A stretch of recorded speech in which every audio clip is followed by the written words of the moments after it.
munsi ntago bikunze, ejo bizakunda. Uyu munsi biranga, ariko ejo bizemera. Mu izina rya Yesu Kristo bizemera. Ariko reka dusubize amaso nyuma turebe. Reba inda zivamo, ariko inda yo ntago yavuyemo. Reba kuvuka kwawe, iminja nyinshi zarapfuye, ariko uri muzima. Icyo ni igishoro. Kuba uri muzima umunsi wa none ufite igishoro. Kuba waramenye Yesu ufite igishoro. Imana iturindiye mu gihugu cyacu, Imana iturindiye mu gakiza.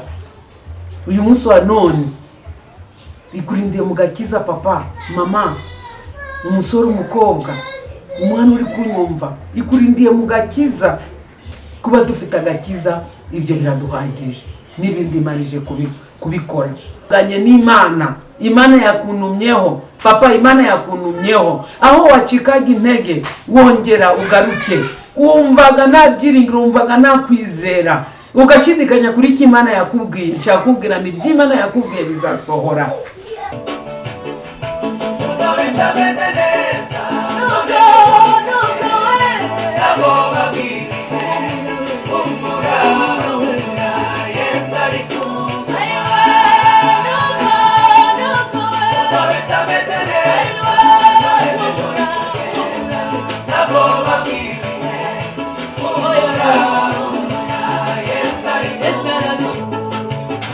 Nshuti bakunzi b'inzira yo kuri Rwanda, nanone turabasuhuje. Amahoro y'Imana nabane namwe. Kuri mikoro muri kumwe nanjye Kwizera Joshua, mugiye kubana muri iki kiganiro. Nkuko mubizi tubagezaho ubutumwa bwiza mu ijambo ry'Imana, mu buhamya ndetse n'indi message zose Imana yaduhereza ngo dusangire namwe. Abari mu Rwanda rero, bari mu bihugu by'abaturanyi, Afrika yose ndetse no mu bihugu by'Uburaya, dufite inshuti zacu z'akadasoka zidukurikirana. Turabasuhuje. Umwami Imana bagirire neza. Waba urwaye, waba ushonje, Yesu ari ku ngoma. Nubwo bitameze neza haba none cyangwa se nejo, ariko humura, Yesu ari ku ngoma.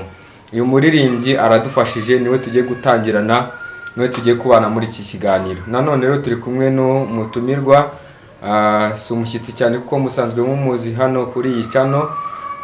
Ni umupasiteri Imana yimikishije amavuta, abafite ibyo kurya byinshi by'ijambo ry'Imana. Turamwakire rero nanone abibwire, ahasigaye abagezeho message Imana yamuhaye mu ijambo ry'Imana. Ni karibu. Haleluya. Imana yacu ishimwe cyane kuri uyu munsi udasanzwe, umunsi Imana yaturemeye. Ndabunezerewemo cyane kuba uri kunkurikirana. Imana iduhana umugisha. Reka dusenga Imana. Ntabwo twakwinjira tutamaje gusenga Imana. Data mwiza udukunda, ibyiringiro by'umugisha, twemerera aka kanya duciye bugufi tuje nkuko turi. Turagukeneye papa, dukeneye imbabazi zawe, dukeneye urukundo rwawe, dukeneye kongera kutwiyereka. Turagukeneye abamama, turagukeneye abapapa, turagukeneye abasore, abakobwa, turagukeneye abana bato, turagukeneye mu bihe bimeze bitya, turagukeneye. Reka wongere utuyereke muri iri jambo. Buri wese uri bwumvira ijambo, reka rimubere impamba. Buri wese uri bwumvira ijambo rifashe ubugingo bwe. Yo abamaje kwiheba bongere bagira ibyiringiro. Abatafite kwizera ubahe kwizera. Wera wa Isirayeli ni wowe utanga, kubw'imbabazi zawe n'urukundo rwawe.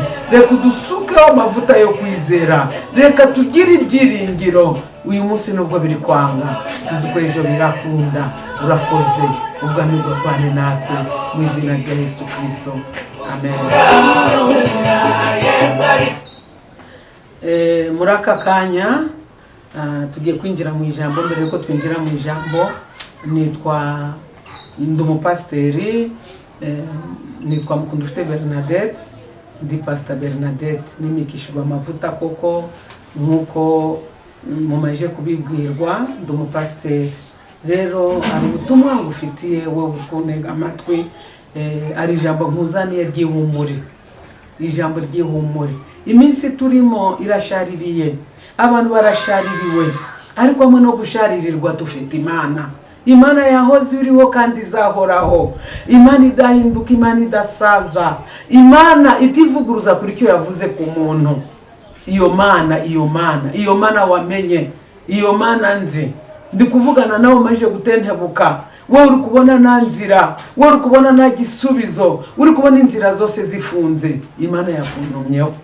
Iri jambo ni ryawe papa, iri jambo ni ryawe mama, iri jambo ni ryawe. Umukobwa uri kunyumva, umusore uri kunyumvira, ijambo ni ryawe. Umwana uri kunyumvira, ijambo ni ryawe. Mureke tumaze dusome muri Yesaya 14 ku murongo wa 3. Aravuga ngo uwo munsi Uwiteka namara kukuruhura, yo haleluya, namara kukuruhura umubabaro n'umuruho n'agahato bagukoreshaga, umwami w'i Babuloni uzamukina ku mubyimba uti erega umunyagahato ashizeho, umurwa w'izahabu ushizeho. Imana yacu ishimwe cyane, Imana yacu ishimwe cyane. Imana iraje ku buzima bwawe, wowe uri kunyumva, Imana ije ku buzima bwanjye. Imana iraje. Ijambo ry'Imana ratubwira ngo Imana yacu nizaceceka. Zaburi ya 50 ku murongo wa 3, Imana yacu nizaceceka. Imana yacu iraje.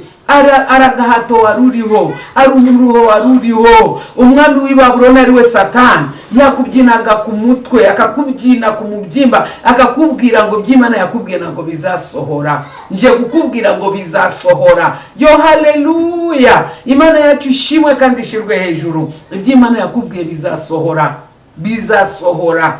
Navuganye n'Imana, Imana yakuntumyeho papa, Imana yakuntumyeho. Aho wacikaga intege wongera ugaruke.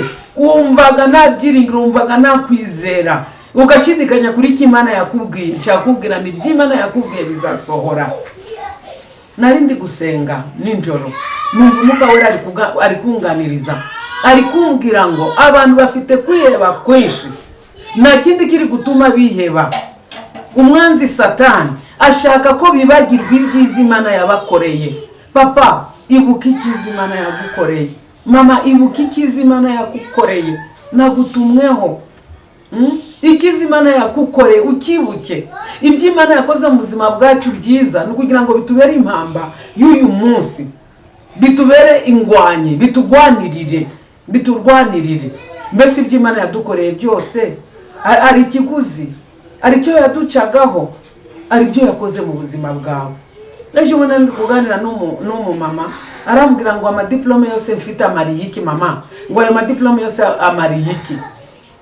Kwibagirwa. Umwanzi cyashaka, umwanzi Satani icyashaka ni kugira ngo twibagirwe.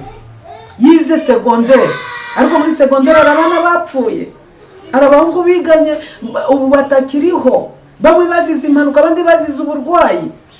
Ajya muri kaminuza arigararangiza, ariko yarangije ni muzima. Uyu munsi wa none ni muzima. Hamwe nuko ari kurira ngo amadiplome nacyamumariye, ariko ni muzima. Mama, ndi muzima.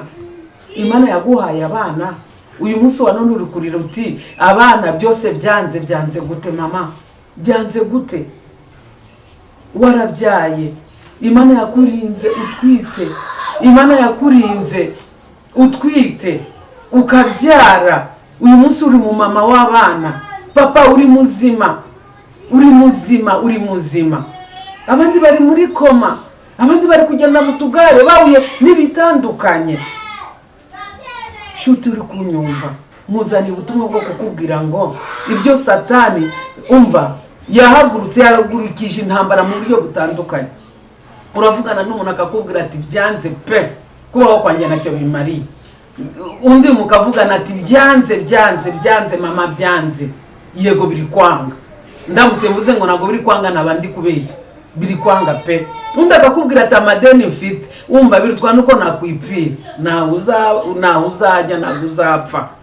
Ikintu nshaka kukubwira ni kimwe, umwanzi cyo ashaka ari kugenderera no kugira ngo akwibagize ibyiza Imana yagukoreye. Nk'Abanyarwanda dufite amashimwe, dufite umutekano, igihugu cyacu dufite umutekano.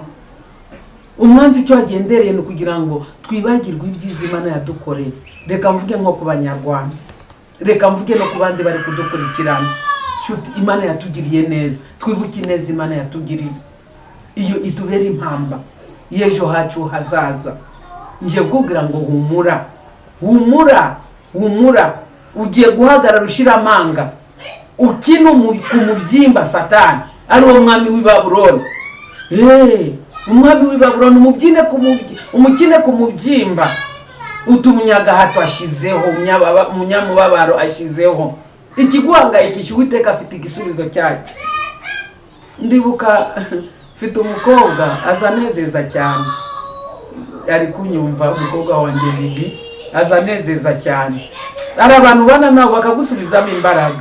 Iyo turi kuganira namubwira ati Imana dusenga byose irabifite, tuzayikunda, tuzayiramya, byose irabifite.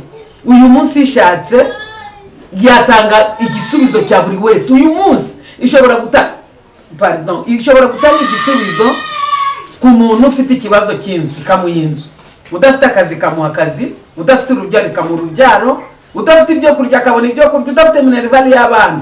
Imana ntabwo ijya gusaba, ntabwo itira, oya ntabwo itira, irabifite mu bubiko bwayo. Rero ikibazo ufite umunsi wa none Yesu agifitiye igisubizo. Ni ikihe kibazo ufite se? Shaka kubwira ni nicyongere kugutesha umutwe, vugana n'icyo kibazo, uvugane nacyo, ukibwira uti data wa twese ari hejuru yawe, data wa twese ari hejuru yawe. Ikibazo cyose ufite uvugane nacyo. Igihugu cyacu aho kivuye naho kigeze uyu munsi wa none, nk'Abanyarwanda, wowe uri mu mahanga, Imana yarahakurindiye mu mpfu zitandukanye, abandi bari muri koma, bararwaye bari muri koma, ariko uri muzima. Shuti, duha agaciro by'Imana yakoze mu buzima bwacu. Uyu munsi ntabwo bikunze, ejo bizakunda. Uyu munsi biranga, ariko ejo bizemera. Mu izina rya Yesu Kristo bizemera. Ariko reka dusubize amaso nyuma turebe. Reba inda zivamo, ariko inda yawe ntabwo yavuyemo. Reba kuvuka kwawe, iminja nyinshi zarapfuye, ariko uri muzima. Icyo ni igishoro. Kuba uri muzima umunsi wa none ufite igishoro, kuba waramenye Yesu ufite igishoro. Imana iturindiye mu gihugu cyacu, Imana iturindiye mu gakiza. Uyu munsi wa none ikurindiye mu gakiza, papa, mama, umusore, umukobwa, umwana uri kunyumva, ikurindiye mu gakiza. Kuba dufite agakiza, ibyo biraduhagije. N'ibindi Imana ije kubikora, ije kubikorera kwiyubahisha, kuko yitwa Imana. Ije kubikorera imbabazi zayo n'urukundo. Ibyo dukorera byose n'urukundo rwayo n'imbabazi zayo. Cyakubwira murabo Yesu yapfiriye, nawe urimo. Yesu aragukunda cyane kandi agufitiye igisubizo. Yaje mu isi aza kuba igisubizo. Uyu munsi wa none agufitiye igisubizo. Ndikumva ijambo nari mfite niri, ariko nshaka ko usubira muri iri jambo. Mbere yuko dusozana, shaka kugira ngo usubire muri iri jambo. Araho watentebutse, urukumva Imana yarakuretse, umaze iminsi witotomba. Ni hehe se uri kumva watentebutse? Ni hehe? Tekereza neza, tekereza. Ni hehe watentebutse? Ni hehe uri kwitotomba? Tekereza neza. Aka kanyamureke twiyunge n'Imana, tugiye kwiyunga n'Imana. Subiramo muri aya magambo, subiramo uti Mwami Yesu, aka kanya nciye bugufi, nje nk'uko ndi, mbabarira kukiranirwa kose, mbabarira ubupfapfa bwanjye bwose, mbabarira kwitotomba, mbabarira ubunebwe mu gusenga, mbabarira gutagira urukundo, mbabarira gucika intege ko ariko kose, mbabarira.